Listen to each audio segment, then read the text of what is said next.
श्री कृष्ण गोविंद हरे मुरारे, हे नाथ नारायण वासुदेव। श्री कृष्ण गोविंद हरे मुरारे, हे नाथ नारायण वासुदेव। ओम नमो भगवते वासुदेवाय। ओम नमो भगवते वासुदेवाय।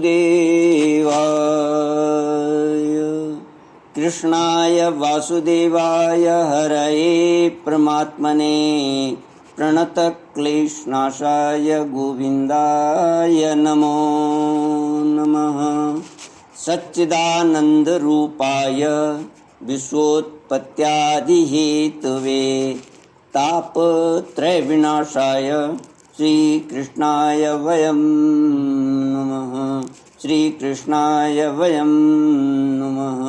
सच्चित आनंद स्वरूप परमात्मा जो सृष्टि की उत्पत्ति, पालन और संहार करता है तथा जीवों के आध्यात्मिक, आदि दैविक, आदि भौतिक तापों को नष्ट करने वाले हैं, अर्थात जीवों के मानसिक, शारीरिक और भौतिक दुखों को दूर करने वाले हैं, उन श्री कृष्ण भगवान को हम नमस्कार करते हैं। श्री कृष्ण गोविंद हरे मुरारे, हे नाथ नारायण वासुदेव। श्रीमद्भागवत चतुर्थ स्कंद नवमोऽध्यायः। श्लोक 31 से। ध्रुव उवाच अहो बत ममान्यात्म्यं मंदभाग्यस्य पश्यत भवच्छिदपादमूलं गत्वा याचे यदन्तवत् मतिर्विदूषिता देवैः पतद्भिरसहिष्णुभिः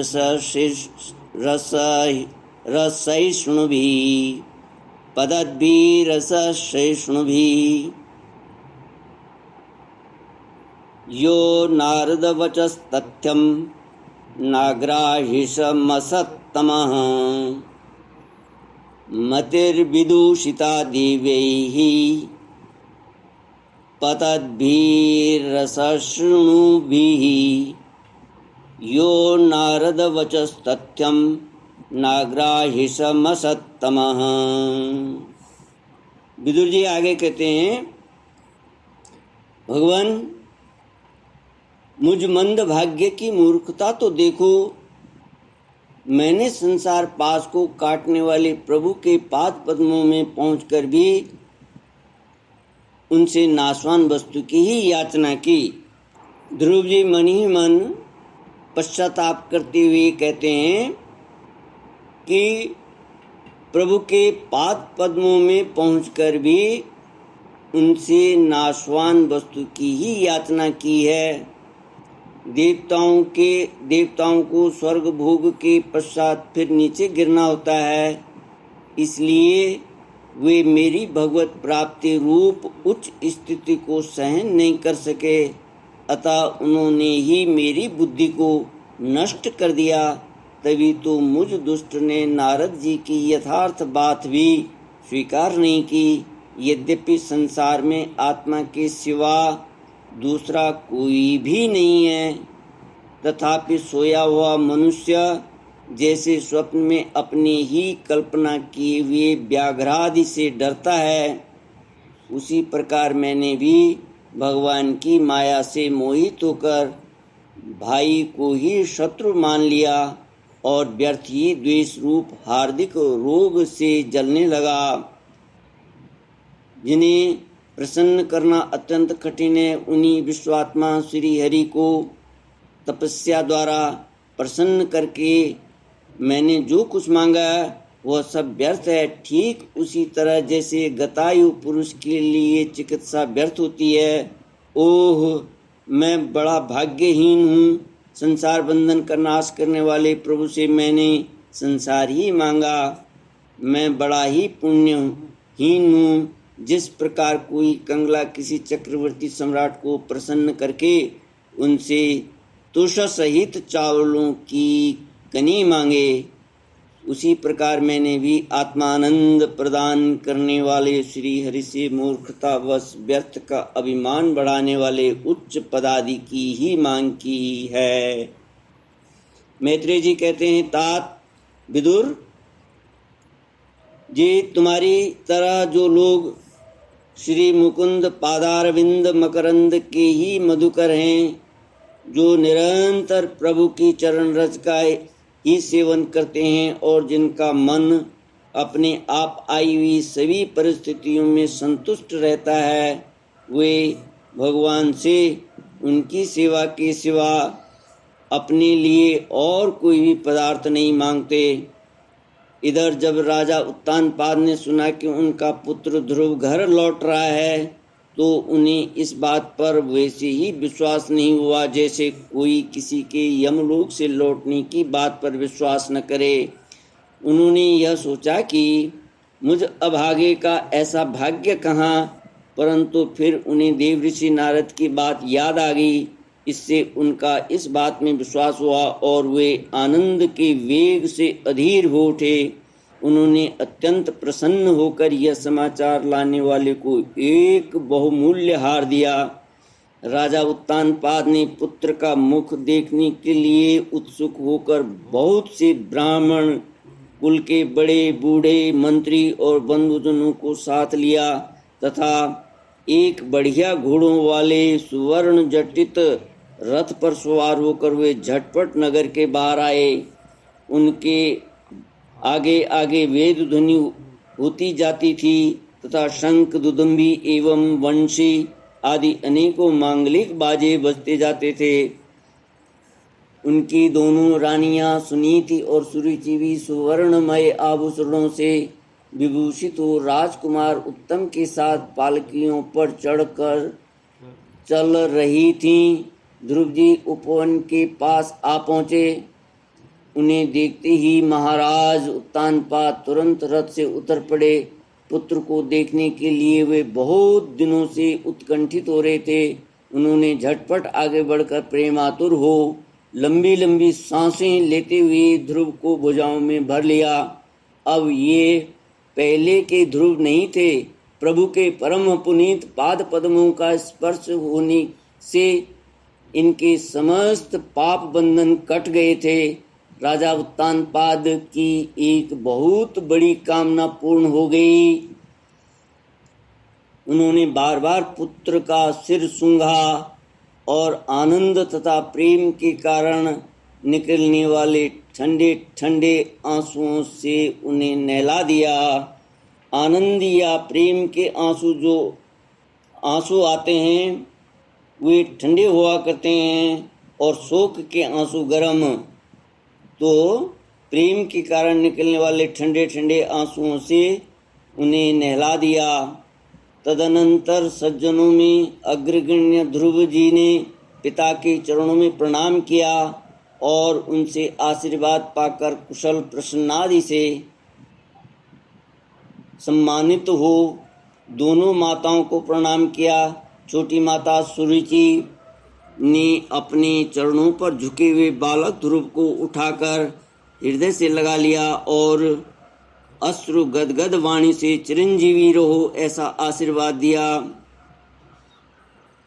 जिस प्रकार जल स्वयं ही नीचे की ओर बहने लगता है, उसी प्रकार मैत्री आदि गुण के कारण जिस पर श्री भगवान प्रसन्न हो जाते हैं उसके आगे सभी जीव झुक जाते हैं। इधर उत्तम और ध्रुव दोनों ही प्रेम से विह्वल होकर मिले। एक दूसरे के अंगों का स्पर्श पाकर उन दोनों के ही शरीर में रोमांच हो आया तथा नेत्रों से बार बार आंसुओं की धारा बहने लगी। ध्रुव की माता सुनीति अपने प्राणों से भी प्यारे पुत्र को गले लगाकर सारा संताप भूल गई। उसके सुकुमार अंगों के स्पर्श से उसे बड़ा ही आनंद प्राप्त हुआ। वीरवर विदुर जी, वीर माता सुनीति के स्तन उसके नेत्रों से झरते हुए मंगलमय आनंद आसरों से भीग गए और उनसे बार बार दूध बहने लगा। उस समय प्रवासी लोग उनकी प्रशंसा करते हुए कहने लगे, महारानी जी, आपका लाल बहुत दिनों से खोया हुआ था, सौभाग्यवश अब वह लौट आया है। यह हम सबका दुख दूर करने वाला है, बहुत दिनों तक भूमंडल की रक्षा करेगा। आपने अवश्य ही शरणागत भयभंजन श्री हरि की उपासना की है। उनका निरंतर ध्यान करने वाले धीर पुरुष परम दुर्जय मृत्यु को भी जीत लेते हैं। विदुर जी, इस प्रकार जब सभी लोग ध्रुव के प्रति अपना लाड प्यार प्रकट कर रहे थे, उसी समय उन्हें भाई उत्तम के सहित हथनी पर चढ़ाकर महाराज उत्तानपाद ने बड़े हर्ष के साथ राजधानी में प्रवेश किया। उस समय सभी लोग उनके भाग्य की बड़ाई कर रहे थे। श्री कृष्ण गोविंद हरि मुरारी, ये नाथ नारायण वासुदेव। नगर में जहाँ तहाँ मगर के आकार के सुंदर दरवाजे बनाए गए थे तथा फल फूलों के गुच्छों के सहित केले के खंभे और सुपारी के पौधे सजाए गए थे। द्वार द्वार पर दीपक के सहित जल के कलश रखे हुए थे, जो आम के पत्तों, वस्त्रों, पुष्पमालाओं तथा मोती की लड़ियों से सुसज्जित थे। जिन अनेकों परकोटों, फाटकों और महलों से नगरी सुशोभित थी, उन सबको सुवर्ण की सामग्रियों से सजाया गया था तथा उनके कंगूरे विमानों के शिखरों के समान चमक रहे थे। नगर के चौक, गलियों, अटारियों और सड़कों को झाड़ बुहार कर उन पर चंदन का छिड़काव किया गया था और जहाँ तहाँ खील, चावल, पुष्प, फल, जौ एवं अन्य मांगलिक उपहार सामग्रियाँ सजी रखी थीं। ध्रुव जी राजमार्ग से जाए थे। उस समय जहाँ तहाँ नगर की शीलवती सुंदरियाँ उन्हें देखने को एकत्रित हो रही थीं। उन्होंने वात्सल्य भाव से अनेकों शुभ आशीर्वाद देते हुए उन पर सफेद सरसों, अक्षत, दही, जल, दूर्वा, पुष्प और फलों की वर्षा की। इस प्रकार उनके मनोहर गीत सुनते हुए ध्रुव जी ने अपने पिता के महल में प्रवेश किया। वह श्रेष्ठ भवन महामूल्य मणियों की लड़ियों से सुसज्जित था। उसमें अपने पिता के लाड प्यार का सुख भोगते हुए वे उसी प्रकार आनंद पूर्वक रहने लगे जैसे स्वर्ग में देवता लोग रहते हैं। वहाँ दूध के फेन के समान सफ़ेद और कोमल शैय्याएं, हाथी दांत के पलंग, सुनहरी कामदार पर्दे, बहुमूल्य आसन और बहुत सा सोने का सामान था। उसकी स्फटिक और महामरकत मणि पन्ने की दीवारों में रत्नों की बनी हुई स्त्री मूर्तियों पर रखे हुए मणिमय दीपक जगमगा रहे थे। उस महल के चारों ओर अनेक जाति के दिव्य वृक्षों से सुशोभित उद्यान थे, जिनमें नर और मादा पक्षियों का कलरव तथा मत वाले भौरों का गुंजार होता रहता था। उन बगीचों में वैदूर्य मणि पुखराज की सीढ़ियों से सुशोभित बावलियाँ थीं, जिनमें लाल, नीले और सफ़ेद रंग के कमल खिले हुए थे। सफ़ेद रंग के कमल खिले रहते थे तथा हंस, कारंडव, चकवा एवं सारस आदि पक्षी क्रीड़ा करते रहते थे। राजऋषि उत्तानपाद ने अपने पुत्र के अति अद्भुत प्रभाव की बात देवऋषि नारद से पहले ही सुन रखी थी। अब उसे प्रत्यक्ष वैसा ही देखकर उन्हें बड़ा आश्चर्य हुआ। फिर यह देखकर कि अब ध्रुव तरुण अवस्था को प्राप्त हो गए हैं, अमात्य वर्ग उन्हें आदर की दृष्टि से देखते हैं तथा प्रजा का भी उन पर अनुराग है। उन्होंने उन्हें निखिल भूमंडल के राज्य पर अभिषिक्त कर दिया और आप वृद्धा अवस्था आई जानकर आत्मस्वरूप का चिंतन करते हुए संसार से विरक्त होकर वन को चले गए। श्री कृष्णा गोविंद हरे मुरारे, हे नाथ नारायण वासुदेव। इति श्रीमद्भागवते महापुराणे पारमहंस्यां संहितायां चतुर्थस्कन्धे ध्रुव राज्याभिषेक वर्णनम नाम नवमोऽध्यायः। ओम पूर्णमद पूर्णमिदं पूर्णात् पूर्णमुदच्यते पूर्णस्य पूर्णमादाय पूर्णमेवावशिष्यते। ओम शांति शांति शांतिः। हरिः ओम श्री गुरुभ्यो नमः। हरिः